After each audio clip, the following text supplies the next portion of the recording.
কবরের বিষয় শুনে সবচেয়ে বেশি কান্নাকাটি করতেন একজন সাহাবী, তার নাম উসমান আল গনি রাদিয়াল্লাহু আনহু।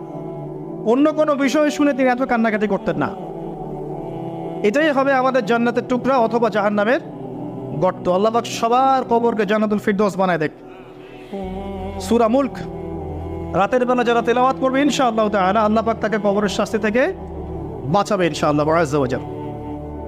সূরা ইয়াসিন আপনার কোরআনের মগজ, প্রাণ, হার্ট, এটা যখন পড়বেন আপনি বুঝতে পারবেন কেন এটাকে হার্ট বলা হয়েছে। সূরা বাকারা যে ঘরে পড়া হবে সেই ঘর থেকে শয়তান পালিয়ে চলে যাবে।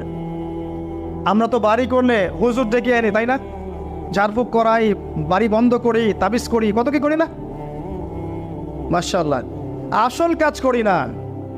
একটা জায়গায় উঠেছেন, বাসায় উঠেছেন, নতুন বাসা, সূরা বাকারা তেলাওয়াত করেন। ব্যবসা স্টার্ট করেছেন, ওখানে সূরা বাকারা প্লে